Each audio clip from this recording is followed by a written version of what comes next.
the smart home, the things that we're doing at ADT, whether it be on the medical alert side or on the smart home side or the combination of both, should be, the way I see it, it should be viewed as a supplement to what's happening in home care. You're never going to replace someone being an in-home agent that can have a hands-on experience with someone. But we all know with the limitation and shortage of caregivers that you're not going to necessarily be there 24/7. So the way I view the services that we provide are, we're a supplement to those companies. We can be beneficial in terms of providing insight and information as to what's going on in the home so that you can be prepared when you go in there and make your visits as effective as possible. But also if something were to happen when, it could happen an hour after somebody leaves or 10 minutes after somebody leaves for that matter, we're there to help protect those folks, get them help if they need it.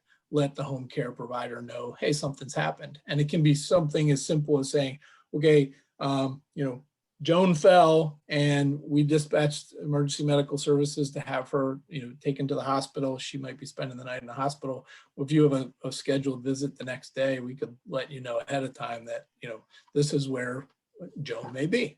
And she's in the hospital, so that you're not going to show up to the door and knock on the door and have nobody be there. The other thing I really view kind of the services as a supplement in that we can serve as what I like to call it, an attrition prevention tool, if you will. So if I can get help to somebody who needs it in a very short period of time, the likelihood that they're going to come back home and remain independent is significantly higher. And folks, who unfortunately, happens all the time, they fall, they're in the house for days, and that may start a quick decline, and they have to move into an assisted living facility, and then a home care provider may lose them altogether as a patient, or even so much as they go into the hospital and as they're discharged, they're handed pamphlets of a home care provider's competitors that say, hey, why don't you check this out?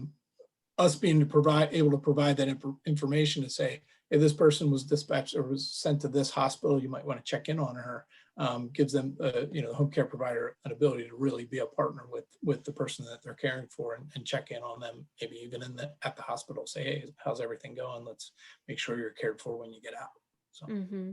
Yeah. And like you mentioned at the beginning, caregiver shortages are a huge challenge for a lot of providers. And although we're seeing some of that let up a little bit, it's going to be an ongoing challenge for the next foreseeable future. And so using technology as a supplemental resource is a great alternative because we know the cost to hire, the cost to retain, the cost to recruit new caregivers is a lot for providers. It's one of their biggest Absolutely. expenditures, and so finding technological alternatives to cut costs and enhance really opportunities and the level of care is a great option.